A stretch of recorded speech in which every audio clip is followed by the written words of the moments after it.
So this week's parsha is Parshas Chayei Sarah. So we're studying the Rebbe's Devar Malchus, the Rebbe's teaching from 1991, 57, 52. And every year, Parshas Chayei Sarah is Shabbos Mevarchim Kislev. It blesses the new month. Parsha of this week always blesses the forthcoming month of Kislev, the third month on the Jewish calendar. Always that way. And Parshas Chayei Sarah is a very interesting parsha, and in that it discusses the life of Sarah, but it begins with talking about her passing, which is reconciled in a lot of the commentaries. But and we also hear about her life being really carried on through her son Isaac, Yitzchak, and her future daughter-in-law is found Rivka in this week's parsha also. But one of the interesting things that's contemporary about this parsha is that it came a custom in Chabad that the Chabad emissaries all around the world always gather this week in Crown Heights. And so the Rebbe's discourse here is an address to the shluchim, the emissaries, the Chabad rabbis all around the world, and how the Rebbe connects it very deeply to this week's parsha. Why? Because in this week's parsha, we hear about the first shliach in the Torah, the first emissary, the first ambassador in the Torah, who is Eliezer. Eliezer was Abraham's slave, Abraham's servant. And Eliezer was not Jewish. In fact, Abraham refers to him as cursed, even in the Torah, because Eliezer proposed his own daughter for Abraham's son. He says, my people don't associate with your people, and this is the way it is. So he says, Eliezer, you're the first shaliach. You're the first emissary. Hello. So Abraham appoints Eliezer to find a wife for his son. Who's his son? Isaac, Yitzchak. Yitzchak is the first person born as a Jew, lives his whole life as a Jew, lives his life in Israel his whole entire life, and is the holiest of holy things. He was the carbon, the offering to God by Abraham 2 weeks ago's parsha, or 3 weeks ago, 1 week ago's parsha, and he was considered the holiest of holies. And so Abraham sends his slave, his servant Eliezer, to find a wife for his son. In that, he sends him as an ambassador. He gives him a contract. And in the contract it says, all my possessions are yours. You have full power of attorney. You have full ambassadorship on my behalf. Your word is like my word. Your deeds are my deeds. Whatever you do, I agree with. And he gives him a full writ of all of his possessions. And Abraham was a very wealthy man at this point also. Very, very wealthy man. And he says, you have full ownership of what I own. And you can go out and find a wife for my son. Very controversial. First of all, he couldn't find somebody else. Second of all, he has to give him everything. He has to give him all his possessions. He has to just write a power of attorney. Everyone knows Abraham. He's a famous guy at that point. Say, I'm Abraham's servant. Here's a document. Here's a proof that you're I just give you power of attorney. Doesn't mean you get everything. Doesn't mean you get like the keys to my car and you could wake up in my bed. That's literally what Eliezer's like. Eliezer's literally got everything. He's got the keys to the throne, keys to the palace. And so Abraham appoints him as his first emissary. The first emissary we hear about in the Torah, the first person sent on a mission as an ambassador in the entire Torah is Eliezer. And we read about in this week's parsha his journey at length. It's very long. It's very schlepped out, as they say. We almost know more about Eliezer than we know about Isaac, on whose behalf he was sent.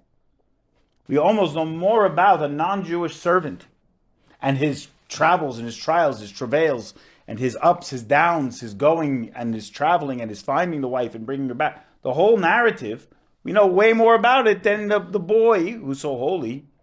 I mean, that's why we don't hear about him so much. He was so holy that we know more about him than we almost know about Isaac himself. And then once Rivka's on the scene, we know more about his wife than we know about Isaac also. Isaac, we know very little about his life, exactly how he is. I mean, Rebecca, we hear all about her, where she was born, where she grew up, how she was. She was so kind. She was a nice woman. She came back. She was so modest. She carried herself so with such dignity, and her amazing qualities. How she takes care of her sons in the next parshas. We hear all about Rebecca. We don't know very much about Isaac. But the point is, for this week's parsha, we hear all about this non-Jewish servant going on this crazy mission. And so what does it tell us? It tells us something very deep. So every year, by 770, Chabad headquarters, all the Chabad rabbis come in from all over the world, and it's a special Shabbos, it's a special time of year. It starts today, Wednesday, and goes Wednesday, Thursday, Friday, Shabbos, Sunday, Monday, and it's like a time where everyone comes to be by the Rebbe. And the Rebbe says that the shluchim, the emissaries of Chabad, are first and foremost have a unique job in this generation. The Rebbe attributes them being sent out by the previous Chabad Rebbe, Rabbi Yosef Yitzchak. But the Rebbe says that the job, the undercurrent of everything of a Chabad rabbi to do from 1991 and on is to bring Mashiach. That's the job. Challah bakes are beautiful, menorah lightings are wonderful, tefillin is great, Hebrew school, awesome, all this stuff. But everything has to be infused with Mashiach. Almost like the job description before 91 was Judaism. The job description after 91 is Mashiach. In the context of Judaism. Doesn't mean we don't do tefillin, we don't do tzedakah, doesn't mean we don't give up those mitzvahs. But Mashiach is the underpinning of everything we do. But really, you might say, well, I'm not a Chabad rabbi, like what is this relevant to me? The Rebbe is going to make it very relevant to you. The Rebbe says that every Jew is a shliach of Hashem, is an ambassador of God. Every Jew is an agent of the one above. Every one of us has a shlichut. The minute we're born, the minute we get breath, the minute we're born, we become God's ambassador on this earth. I mean, can you imagine telling to the young people today how empowering that would be? You tell a kid who's disenfranchised, going through whatever they're going through on TikTok, and say, you have an ambassadorship. The minute you breathe life, you have a job to do. You have a mission. You have value. You have importance. You're amazing. You have responsibility. These are all values that our Torah gives right away. And the Rebbe is really communicating to, more recent times, 1991. For me, that sounds, it's like I was 14. But like it's an amazing revelation to tell every single Jew you're an ambassador of Hashem. Oh, I thought the great rabbis are that way, the tzaddikim, the righteous people, the righteous women, the righteous men, the Rebbitzins, the prophets, the Kabbalists. These are all the... No. Every single Jew is an ambassador of God. Everyone is. As it says, I was created to serve my master, as it says in the Mishnah. Especially, for sure, us in our times, when our job is to bring Mashiach. We're the last generation of exile and the first generation of Mashiach. And this pivotal innovation is not just a detail in our ambassadorship of God, but it's a fundamental, all-encompassing part of Judaism. You say, what is Mashiach's ultimate job? Peace on earth. We all have these connotations of what Mashiach will be like. Reuniting Israel, all the Jews uniting together, the resurrection of the dead. We think of all these amazing miracles and things. What's Mashiach's main job? To restore Torah to its rightful place in the world. To bring Judaism and make it real. Right now, we're doing it because we believe, because we understand, because we comprehend, because we feel, because our parents maybe did it, or our grandparents did it. These are all nice reasons, but they're not really the main principle of what Judaism really is. Like we learned last week, a Jew who feels or a lack, a breach in their spirituality is healthy today. A Jew who feels that their spirituality is not intact, that's a healthy attitude. Any Jew who feels like, I'm spiritually healthy, I'm rocking, I'm rolling, I'm going, that's not healthy. Why? Because no one sees God. You can feel God, you can understand God, you can maybe experience a little bit, but to miss out on the main concept of being with my Creator in a visceral, palpable sense, the way Abraham was, and to feel that I'm lacking something, that I'm broken by that, that's healthy. That's the healthy approach. The healthy approach should be questioning and being upset with the current status quo of our spirituality as Jews. But that shouldn't be a point where we say, you know what, forget it, I'll put my feet up on the couch all day and do nothing. It means there should be a motivating factor to say, how do I heal that breach? How do I heal that frailty? How do I heal that brokenness within me and my relationship with my Creator? And the answer to that is by bringing God into this world. So that's the job of every single Jew. And when do we know that we've completed that? It was the coming of Mashiach, specifically in the era of Mashiach, when the Torah, as we've studied it, and as we know it, as we've lived it, becomes real. Like I see Hashem. When I say a blessing, I feel the energy of the Pellegrino that I'm drinking. I feel the energy of this table that my elbows are on while I'm studying Torah. I feel the godly energy all around me. And it's normal, and it's calm, and it makes sense. That's real life. This is not real life. This is like an aberration. Any concealment is an aberration. Being cool with the status quo of being in exile, and I'm not only talking about being outside of Israel, I'm talking about spiritually in a state of exile, that's unhealthy. It's corrupted. It's not sensitive. It doesn't feel good, and it shouldn't feel good. We shouldn't be cool with it. So the Rebbe says an amazing thing here, and the Rebbe says that our sages tell us all the appointed times for Mashiach to come have already passed. All the times, if you look at all, like in the Talmud, and it says the dates of when Mashiach could come, and if this happens in the world, this should happen, then that should happen. All of that is in the past already. The Rebbe started saying this, I believe, in 1990. 1990, the Rebbe started saying that all the dates have passed. All the allotted times that the Prophet said that if you calculate this way, then this said this. All that's in the past. The only thing is we actually need Mashiach. And the Rebbe says even more. Every single Jew has done teshuvah. I don't know, I wasn't religious at that point. When I was 14, I definitely didn't feel like I had done teshuvah. But what does it mean? It means that on some level, every Jew has at one point turned their thoughts and their hearts towards their Creator. At some point. It's not up to me to judge. I don't know. I don't know what the Rebbe is meaning by this. I'm not the Rebbe, so I can't. The Rebbe sees what's going on with the Jewish people in their hearts and their minds, of Klal Yisrael, of the Jewish people on a whole. But I don't know. But the Rebbe says here, every single Jew has done tshuva already. Tshuva is already done. Some people might say that it might be on a personal level. There's certain things that need to be repaired still. But the point is that everything has been done to the point that Rebbe says we could stand at attention like a soldier, ready to receive Mashiach.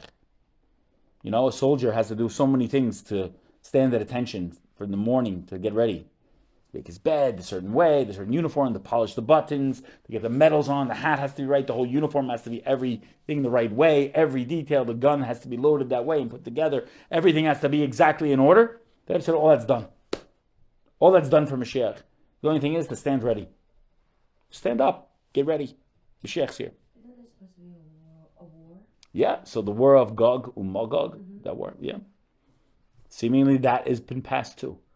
Some people attribute that war to the Desert Storm by Saddam Hussein. Some people say that. So we just gotta stand at attention. Stand at attention. You gotta stand at attention? Just wait. Remember when we went to this class, this Torah class on Tisha B'Av, and they said, what did they say? They said that they would go to the rabbis, the Rebbitzin, and they would say, Rebbitzin, what are you making? Because they would go to their house for Shabbat dinner or lunch. Rebbitzin, what are you making for lunch tomorrow? And say, I don't know what I'm making for lunch tomorrow because Mashiach's going to come. But if they don't come, but if Mashiach doesn't come, I'm making beans and rice.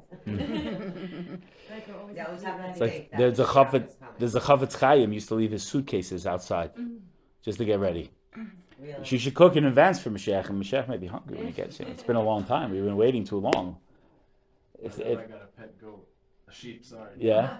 Oh no. So they could keep in case Mashiach. Carbon Pesach. Yeah. You know, it's an interesting thing you're bringing up. When Israel conquered in 1967, and they had possession solely over the Holy Temple Mount, the Rebbe said it's a question if Jews should be in Jerusalem without offering a carbon Pesach that year. They should offer like that, a sacrifice. It's a question. It was a question. The Rebbe wrote letters back and forth to the rabbis of Jerusalem. Even though he's there. Doesn't matter. Every Jew, you have the Beit HaMikdash. It's Pesach. It says if all the Jewish people are in a state of tumah, or of impure, then you can offer it. Absolutely. It's a question. There's a responsa. You can read them in the responses between the rabbis at that time discussing this concept. So it was like a real thing. Like it was real. Unfortunately, they relinquished it soon after and gave it up. But yeah, very real. Absolutely. So the Rebbe is saying, what's the job now in our times? What are we doing this Shabbos? This Shabbos Chayei Sarah, we have to make decisions, positive decisions of things that we can do together to fulfill the final shlichut, the final job of our generation. Our job is to bring Mashiach. How do we accept Mashiach? So the Rebbe says, first things first, if we're all ambassadors of Hashem, we're all agents of God, we all have a job to do, and that's to bring Mashiach. So there seems to be a connection between Shaliach and Mashiach. Not that they just rhyme. But one of the interesting things about Shliach, if you take the letters of Shliach and you add them up, the gematria, what's the number? 358. 358. What's the number of Mashiach? 368. Missing 10. What's the 10? The 10 kochot nefesh, the 10 sfirot. When every Jew actualizes his or her 10 sfirot on the highest level, you're actualizing a microcosm of Mashiach. You become Mashiach. When every Jew channels their chokhmah, bina, dat, chesed, gevura, tiferet, netzach, hod, yisod, malchut, wisdom, understanding, knowledge, kindness, discipline, harmony, victory, splendor, foundation, and malchut, and kingship, you are actually bringing Mashiach. We're all imbalanced. We all have imbalances in our sfirot. Some people are more kind, some people are more disciplined, some people are more brain, some people are more emotion. Each one of us has some tikkun, some measure of balancing to do in these sfirot. But our job is to actualize these 10 kochot nefesh, these 10 powers of our soul. And when we actualize those 10 powers of our soul, we're actualizing Mashiach. The Rebbe is going to say deeper here. So it says that there's a connection between being a shaliach and Mashiach. Not just being a Jew and Mashiach, but realizing my job. It's one thing to say I'm a Jew. Okay, I'm a Jew, I'm a proud Jew. Every Jew's a proud Jew. I'm Yisrael Chai. Beautiful. That's really important. But realizing you're an ambassador, realizing you have a specific job to do, this takes precedence over everything. This supersedes everything.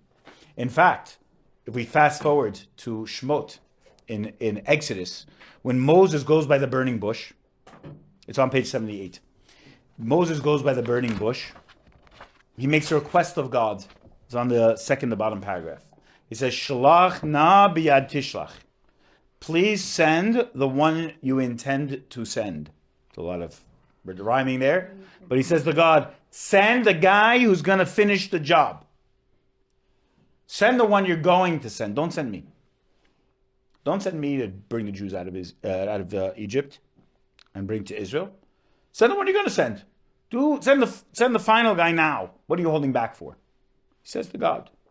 And our sages say that he said, Master of the universe, eventually going to send the one you're going to send in the future by the hand of Mashiach, who will be revealed in the future time. But send him now.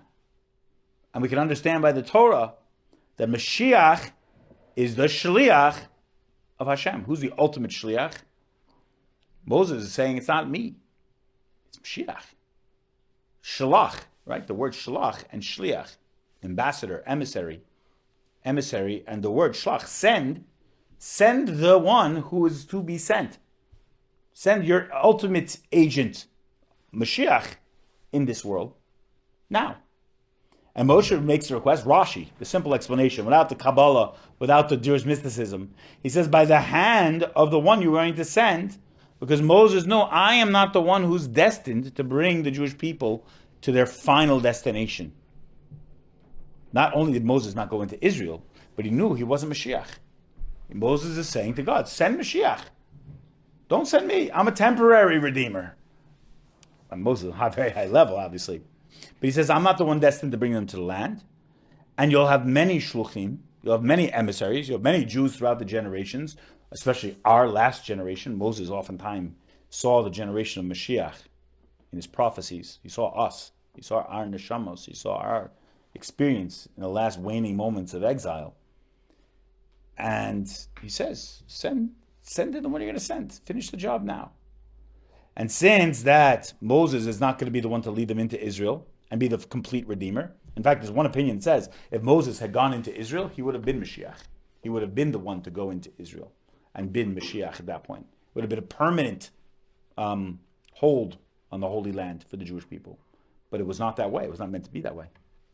Your question? Is that why he wasn't able to go? He wasn't able to go Because water. the rock in the water, right. Yeah.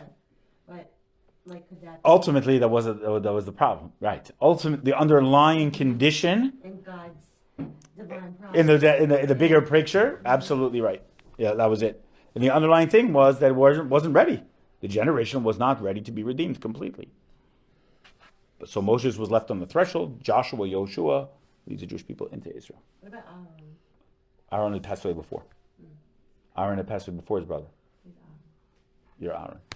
So I thought Eliyahu Hanavi is supposed to bring Mashiach. he's supposed to announce Mashiach. Who? Elijah the prophet. Eliyahu Hanavi. It says Eliyahu Hanavi will announce Mashiach is coming. He'll be the herald. Nice fancy word of Mashiach. Yeah, he'll be the MC. That's right, exactly. He'll be the one. He'll be that. No, it says Hashem's going to blow the shofar. It says God will blow the shofar. It says Yitaka shofar gadol. What does it mean? It means the shofar will be blown. What does it mean? Will be blown. Someone will blow the shofar, but because it leaves the blower in anonymous, sort of say, in a pronoun, the implication is that Hashem will be the blower of the shofar. But we'll find out. We'll ask Mashiach what it's going to be like. We'll ask Elijah the prophet when he comes, and we'll find out what that'll be like. But you're right.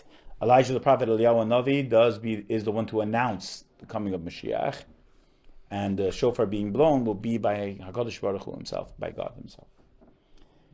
But Moses is saying, make it all happen now. So we have to understand. We have a question here. Moses reached the highest level of kedusha, of holiness. He received the Torah on Sinai. He was the greatest prophet that will ever live. It says even more than Mashiach. Prophecy by Mashiach is not part of the job description, believe it or not. Mashiach does not have to be a Navi. Leave the prophecy to Elijah, to Shmuel, to Moshe. Moshe is the greatest of the great. Shmuel is probably like number 2, number 3. David HaMelech was not. He had Nevuah, but he was not the Navi of the time. Shmuel was the Navi of that time. Shmuel had a greater Nevuah. David was the king. We're going to talk about David in the next page. But Shmuel was the Navi. Shmuel the prophecy. Sometimes we conflate knowledge with prophecy, with kingship, with kohuna. These are all separate roles that the Jewish people all have. Judaism is a role-oriented religion. Each one has their role in bringing about the ultimate divine plan that Hashem has. So Moshe, being the highest level, knew that Hashem would be sending Mashiach. He had the prophecy to send that it would be there. Yet, he had selected Moshe. It was clear. He's by the burning bush.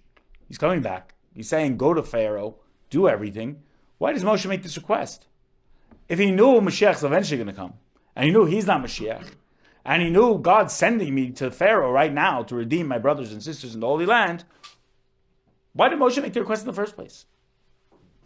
Did Moshe Rabbeinu pray to Hashem, was it like 217 times or Right. something like that, to let him go into Israel? Right. That's Ve'et Hanan, that's years later, but yes. 40 years later. Right. Yeah, in Parashat Ve'et Hanan. No. So this is before that. Way before that. So over the course of his years, he prayed. Because he knew it. He knew it at this point already. You're right, in that he did know it at this point, at this juncture. You know, I'm not the guy who's going in. What's that? He knew he wasn't allowed. Correct. He knew it wasn't going to go in. And at that point, he was saying, send Mashiach, finish your job. I'll go in. Mashiach will go in. But the Jews were at, like, what was it, 39th level of impurity, right? At that, 49th. 49th. Correct. They didn't really warrant Mashiach. So the whole concept is that when you're at the 49th level of impurity, what happened? Why were they redeemed? It wasn't based on merit. Because he would have lost them. It would have lost them, but it wasn't based on merit. Means that they didn't do. You're right. They didn't do anything to warrant even Moshe. Like simply, They didn't do they had no redeeming qualities by which that God would send Moses and the 10 plagues and the whole story we know of the Exodus in that situation. They didn't do anything to warrant it. So what does it say? With an outstretched arm, like we say in the Haggadah, with a strong arm, an outstretched arm, Hashem took us out. Me not an angel, me not this. We say the whole thing. Why? Because God himself decided unconditionally. Why do you love your children? You don't have children yet. Well, why does a parent love their children? Because they're their children. Not because they did anything. Not because they got 100 on the test or okay, I love my children. That's what Hashem did. It's like unconditional love. There's no real reason. So Moshe's question here is it's a question on Moshe. Why did he ask? Why did Moshe say to Hashem, send him? You know the roles, you know the setup here, you know the lay of the land. On one hand, we can make the question from an opposite perspective. Since Moses stood at the highest level of wisdom, and he is the one who requested and recommended sending Mashiach to God, he says, God, send him. We have to understand that this was a perfect question. Not only do we not question it, we say on the other end of the spectrum, Moses' request was the best request. Meaning to say, we're very proud of ourselves as Jews at asking questions. No other religion asks questions the way we do. But we also have to pride ourselves on the answers. We have the answers. To question Moses' motives, how, what, where, when, and why he would do such a thing, makes absolute sense, according to me and you. But when we take it from Moses' perspective, his question is the most logical. His request of God makes the most sense. Does that make sense to us? Make sense to hear? Meaning to say, if I look at it from below to above, from my limited perspective, like Moshe, what are you doing here? You know the lay of the land, you know the game, you know the way this is going to go, you know the ending. Why are you asking questions? But if I look at it from who Moses was, really, essentially, what am I doubting him? He had the greatest motive. He had the greatest intention. And his intention was pure and right, and his request was good. So here's the answer. How do we see that? If the Torah is the Torah of truth, and his request and recommendation is brought down in the Torah to us, and indeed, his request of Hashem is going to be fulfilled, the same Shliach who God sends to redeem the Jewish people from Egypt, Moses, will eventually be the one sent to redeem them from slavery. It says, Gael Rishain, hu Gael Achrein. In the Medrash on Exodus, on Shmos, it says the first Redeemer will once again be the last Redeemer. So how do we understand Moshe's question? His intention was that Hashem would eventually send Mashiach. And he wanted to link himself to Mashiach. Meaning to say, he's saying, I know my job here. I'm going to Pharaoh. I'm going to release the Jewish people from their bondage. I'm going to take them out of slavery. I'm going to bring them to the threshold of the Holy Land that I won't be allowed in.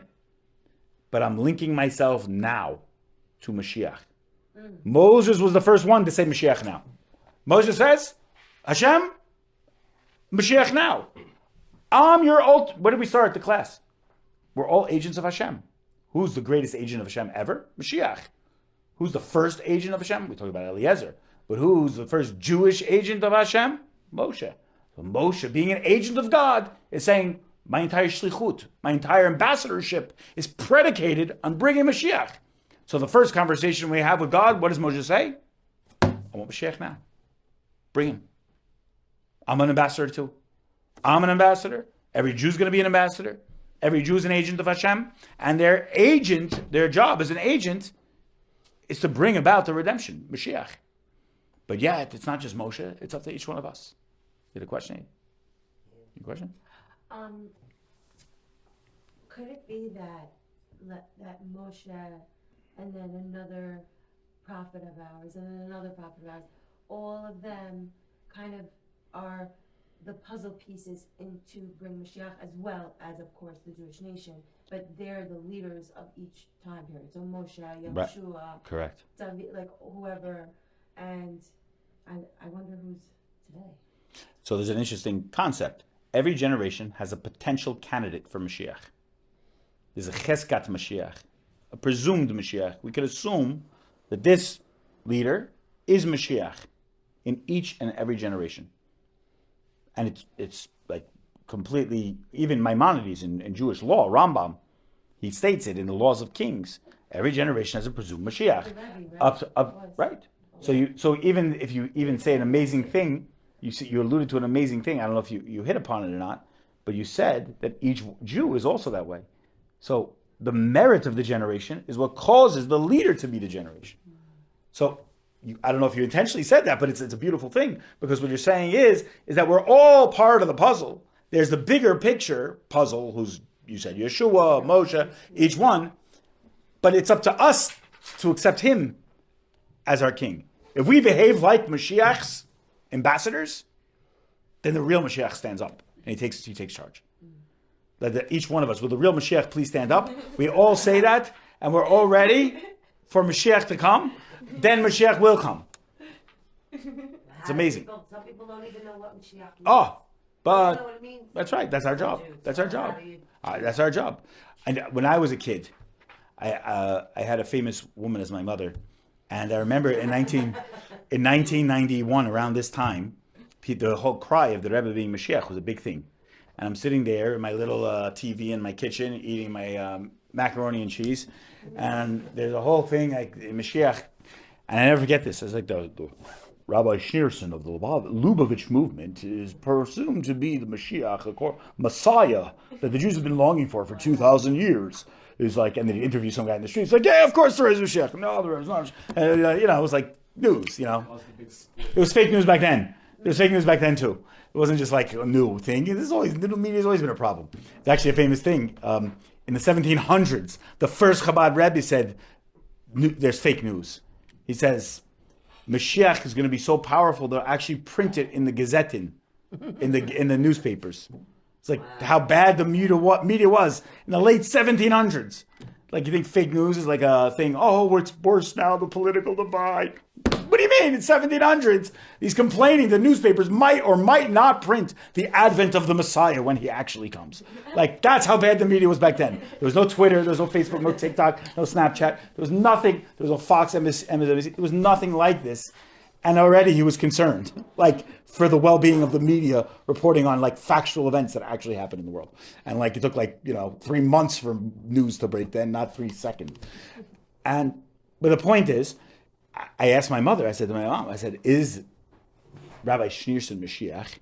And she says, well, Mashiach will be from King David, and Mashiach comes, you'll know. I was like, that's a great answer. My mother never had a bas mitzvah. Never had, didn't know much. Who is she? She was an amazing person. Amazing answer. Amazing answer. It stuck with me. It stuck with me. But the point is that it's right. That's an absolute answer. So Moses making this request is saying, yes, in every generation there could be a potential Mashiach. All the Jewish people will be ambassadors, and when they actualize their potential, they will be bringing Mashiach. Absolutely. But the interesting thing is, Moses and Mashiach being two different personalities, Moses is not a candidate for Mashiach. He's from the tribe of Levi. Mashiach is from the tribe of Yehuda, Judah. All the kings of the Jewish people who are candidates have to be from the tribe of Yehuda, the royal house of King David. My mom was right. There are two separate themes here, but both unite in the personage of Mashiach. What's Moses' characteristic? He's a redeemer. What's King David's characteristic? I said it, he's a king. One is a king, one is a redeemer. He's a king. So what is King David? David Melech Yisrael Chai V'Kayim. David Melech. He's a Melech. David is the king. He's the paradigm of. He united Israel. Saul, his predecessor, the first king of Israel, Shaul. It says, how great Shaul was? We throw Shaul under the rug. Shaul was head and shoulders above everyone in the room, it says. It says physically, mentally, spiritually, and characteristic. He looked like a king. He looked like the ultimate celebrity, and everyone, the tallest guy in the room was 6'5", he was 7'5". And when you looked at his face, he looked like the most handsome man of all time, brilliant beyond belief, warrior, spiritual warrior, Torah scholar, rabbi, everything, and he failed. And only King David, the youngest little son of Yishai, of Jesse, in English, I don't know why Jesse is Yishai, Yishai, comes, and he's a little shepherd who likes to play music. He's like peace and hippie out and everything. And he's like in the field hanging out with sheep. And he kills Goliath, he kills Goliath. The whole thing, we know David is like, we can picture this little sheep boy, shepherd boy. And he's Mashiach.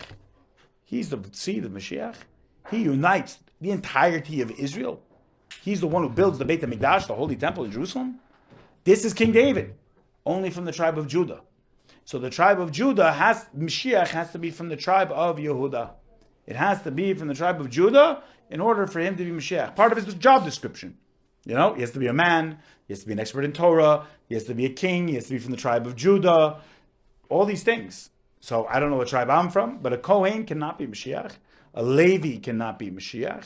And so Moses, being a Levi, cannot be Mashiach. Aaron, his brother, being a Kohen, cannot be Mashiach. So Mashiach unites both forces. The force of Moses' redeeming quality, his redeeming qualities, right? But his ability to redeem the Jewish people is united essentially with the kingship of King David. Each one is necessary. Each facet of who Mashiach will be is necessary. So we understand it now in our parsha of this week, going back to, who's the original? Eliezer. Eliezer, we have to put into context. Right. Eliezer, the first shaliach, the first ambassador. Who is the ambassador of Hashem? So let's talk about the story in context. We got 12 minutes left. Good. So what happens? Eliezer is sent to make a shidduch. He's sent to make a shidduch. What's a shidduch? Matchmaker, make me a match, find me a find. Catch me a catch. I've never seen the movie. I just read the books. So that's his job. He's a matchmaker. He's not Jewish. He's not a little babushka with a backward shaitel on. He's a non-Jewish dude who works for Abraham. He's on a high level for sure, but he sends him to make the shidduch, and this is the first Jewish marriage of all time. I say to young couples who come to me who are like, we're going to get married, I say, even if you never had a shidduch, even if you met on like J-Date or J-Swipe or through your best friend's mother's brother's sister's cousin, I say, get a shidduch involved, get a shadchan involved. It brings blessing into a marriage. Get someone in to go between you for a little bit, because it helps. It's what we do. We're Jews. The first marriage was predicated on this, and believe me, it was a good marriage. Isaac and Rebecca, sign me up, right? Who always want a marriage like that? She comes back to Isaac's tent, Sarah's tent. She makes challah, her Shabbos candles, all these blessings return. The Shekhinah, the divine presence, returns with Rivka, 3-year-old Rivka. Amazing. So what is that? It shows us that the emissary, the job of Eliezer as this, not only as a shaliach, but as a shadchan, as a matchmaker, is so essential to Jewish marriage. You have to have a go-between at some point. Get a go-between. So, point being, Eliezer carries out his mission. He has his ambassadorship to make the shidduch. But there's room to ponder. Abraham says to him, and you shall take a wife for my son Yitzchak. And we can explain it in many ways. One way is Eliezer was a shliach for a sanctified marriage, for a Jewish marriage. And it says, shliach shel adam kamoto. What does it mean? A shliach of a person is like the person themselves. What's a good example? If I send Noah to the cleaners for me, Noah, pick up my Shabbos jacket for me at the cleaners. Here's the money, here's my car, here's the keys, here's everything you need to do the job. And Noah on the way finds $1 million in the street. Who does it belong to? Noah. Nope. Belongs to me. If he accepted his ambassador, If not, I'll take it. if he accepted his ambassadorship on my part, his emissary, he's being my emissary, he's an extension of me in every way possible. So it's Abraham? So Eliezer is Abraham at this point, yeah. So, and if you think about it like this, let's say Noah, God forbid, gets into a car accident, God forbid, and damages somebody's fence or something and knocks it down. Who has to pay? Me. I'm also culpable. He was doing what I said. Okay, the accident, he didn't do it on purpose. What if Noah on the way to the dry cleaner says, I'm stopping at 7-Eleven, and he finds $1 million? Who does it belong to? Nope. Him. He's not doing what I said. I didn't say go to 7-Eleven. I said go to my dry cleaners, pick up the money. Here's the car, here's the keys, here's the gas. Right. So there's a question. No, might owe me money for gas, but he gets to keep $1 million. He might owe me money for the mileage on the car and the drug. Yeah, I'm being a very simple explanation, but we understand it's Jewish law. Like, this is real stuff. If Noah stops at 7-Eleven and he crashes through the front of 7-Eleven on the way, who has to pay? Noah. Not me. I'm not paying. He's got to pay. He's not doing what I said. So we see that the relationship between sender and emissary, in Hebrew, mishaleach, and the shaliach, the one who sends and the ambassador of the person, is so connected that the ambassador is like a full extension of me. It's a full extension of me in every way, shape, or form until he completes the task, and the task is completed and he fulfills his mission by which he's being sent. So this is the role of Eliezer. And there's many things, there's levels here that explain to us spiritually what that is. If you look on page 80, the first thing is the deeds of the shaliach are as those of the sender, and more, the power of the deed of the shliach is that of the mishaleach. Meaning to say, if I send Noah to the dry cleaners, and I give him my keys to my car, and I give him all the things he needs for the shlichus, he has my power. God imbues him with my special set of skills, like Liam Neeson. Like, he gives him my special set of skills and gives it over to Noah, and he's got my power. Is that the same like with the housekeeper? Like if you go send a housekeeper to 7-Eleven? Is she being paid?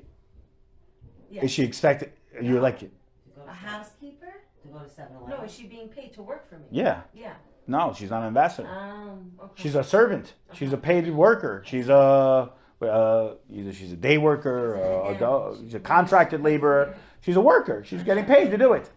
If you send her as an emissary, you have to make this is like Jewish law. Like, if you make someone an emissary or if they're a paid worker, it's two different things. So that's what my dad says when I go to, like, if I go on vacation, he's sending me as an emissary and gives me $1. Right, shliach mitzvah. He makes you an ambassador of a mitzvah. So it says a person who's doing a mitzvah cannot be harmed. So he doesn't want you to be harmed on the way to wherever you're going.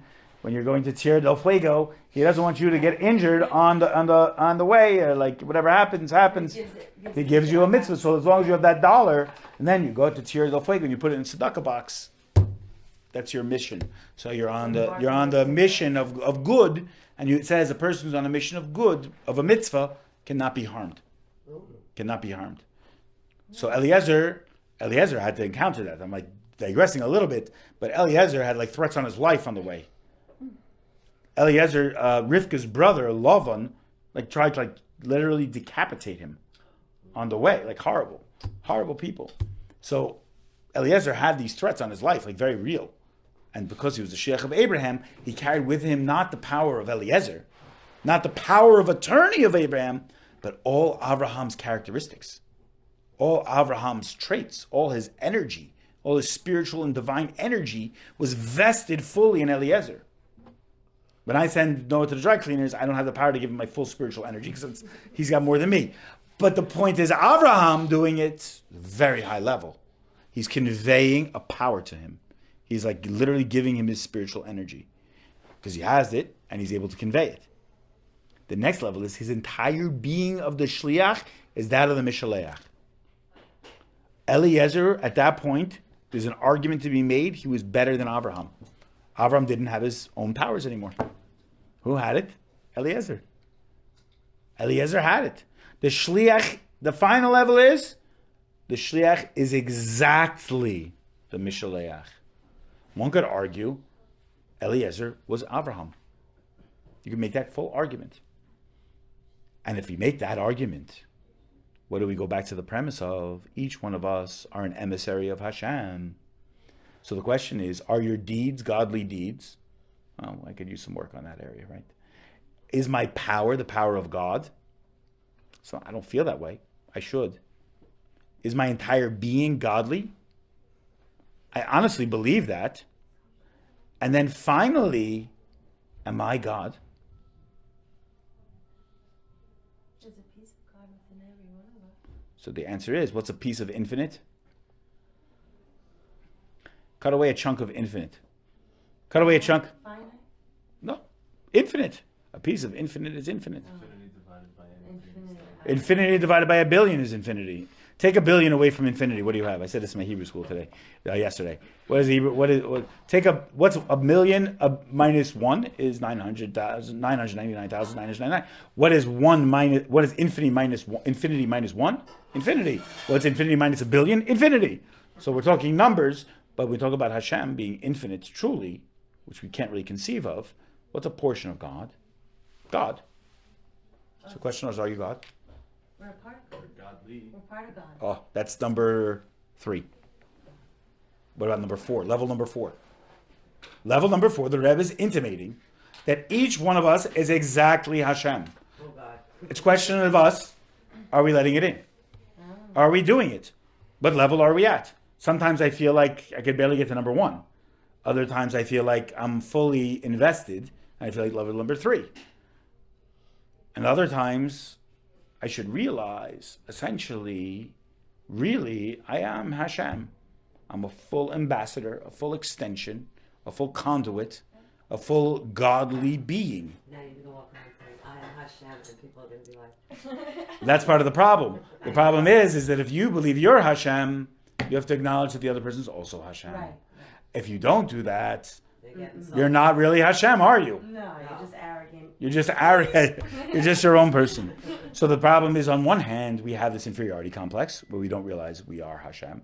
On the other hand, we could have this superiority, I don't know what it's called, this egoism of this egotistic thing that think, I am God.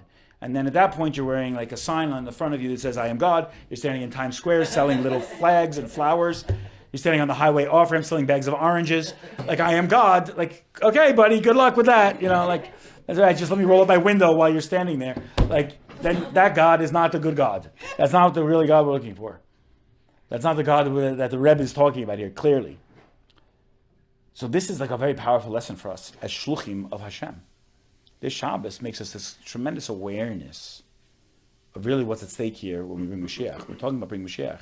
You think God could entrust people who aren't aware of their abilities, power, being, and exact nature with the coming of Mashiach? He needs all of us to be firing off on all cylinders. He needs all of us to be infinitely aware of our status, of what we are, essentially. How come Abraham couldn't find a Jew to be the Well, emissary? he was the only Jew. Him and Sarah, the only Jews. So he had converts. He had people who converted temporarily, at least, and he could have. But Eliezer was the dude. Eliezer fulfilled his capacity as shaliach very, very well. So it had to be someone from his family. Could it have been someone from his family? It could have. He didn't have anyone else from his family to send necessarily at that point. But there's another thing here that's interesting. We have time, but we could say it. Number 2 is he was also, as long as he was a shliach, he was also a shadchan. He was a matchmaker. He was also a matchmaker. A matchmaker is not a shliach. A matchmaker is a conduit, a go-between, a linchpin.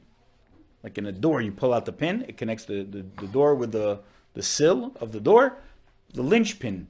A shadchan does not have the power to sanctify a marriage. Does not have the ability of power of attorney. It is not like the one who sent. It is merely, it's like Haley's cleaning lady. Like, she is the connector between you and wherever where'd you send her? 7-Eleven, yeah. I need a giant Coke Slurpee right now. That's a shadchan is marrying you to your Slurpee. The third person doing it is a courtesy to the other people. We pay our shadchanim. We give them what's called shadchanus.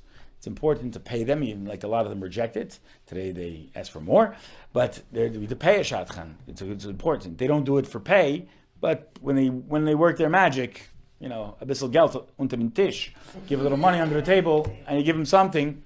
It's like you send them a little Venmo, and everyone's happy. But as a shadchan, Eliezer does not seem to be a shliach, but he seems to be a separate individual from Abraham.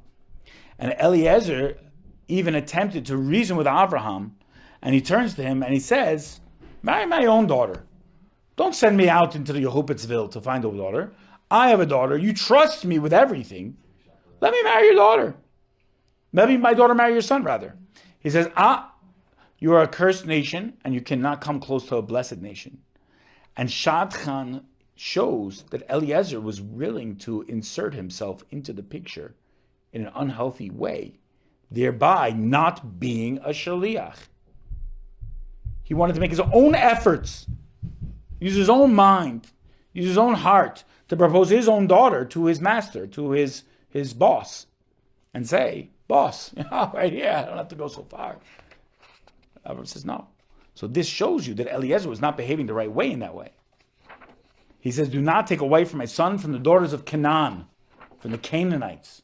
Don't take a daughter from there. Go to the land of my birthplace, find her. Eliezer, at that point, could give consideration to his own personal interest. He relinquished it. Once he returned to the original consideration, as a shaliach, as an ambassador of Abraham, he realized his central role as the elder. He's called him the elder of the household of Abraham. And he had authority over all Abraham's possession. He had the ability to draw and give drink to the waters and the teaching to others.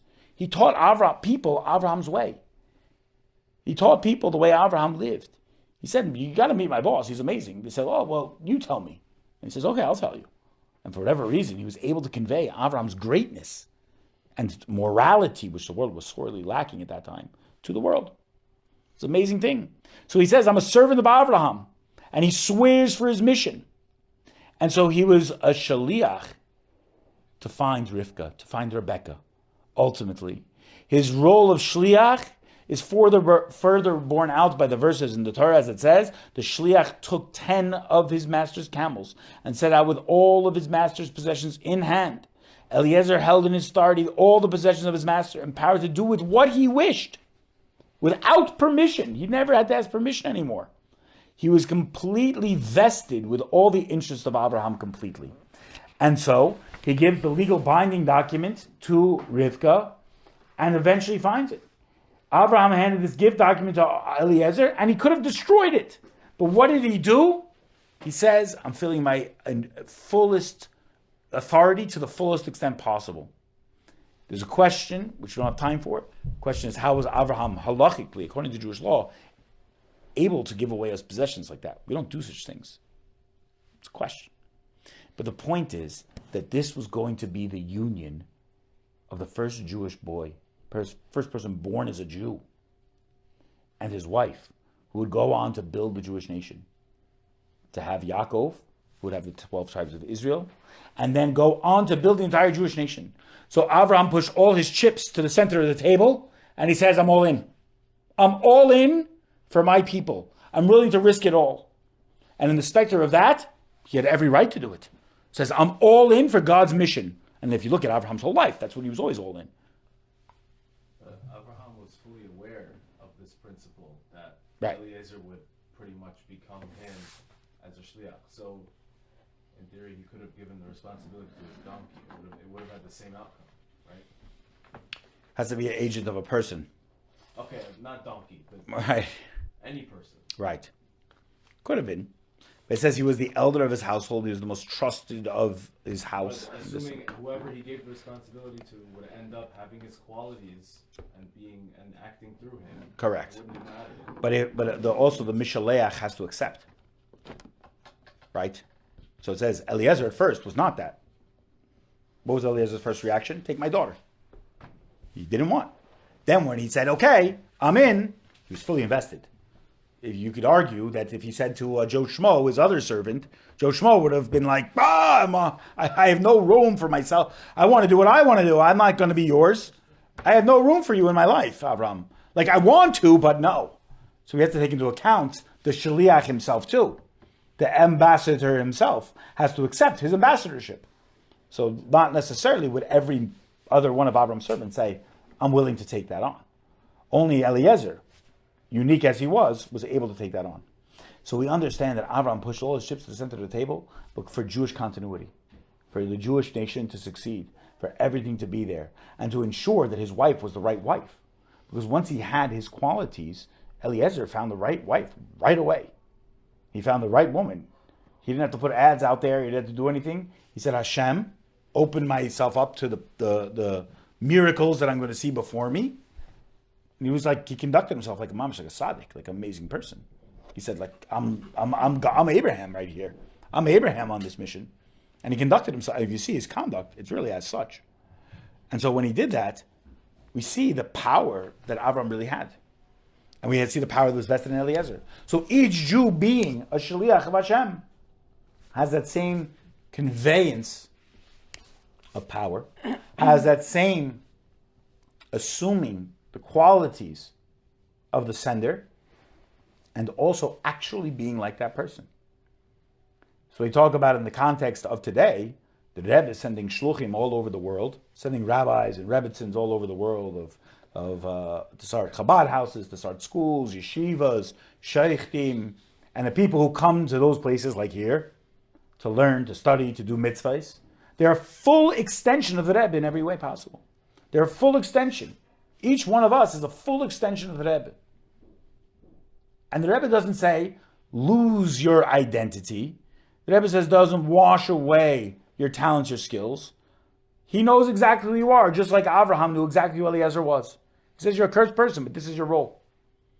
The Rebbe is saying to us, you eat too much chocolate, but I know your role. You know what? You have a role too. You have your frailties, but you have a special set of skills. Our generation has a special set of skills, clearly, to bring Mashiach. All right, we'll stop there. Any questions? Shkayach.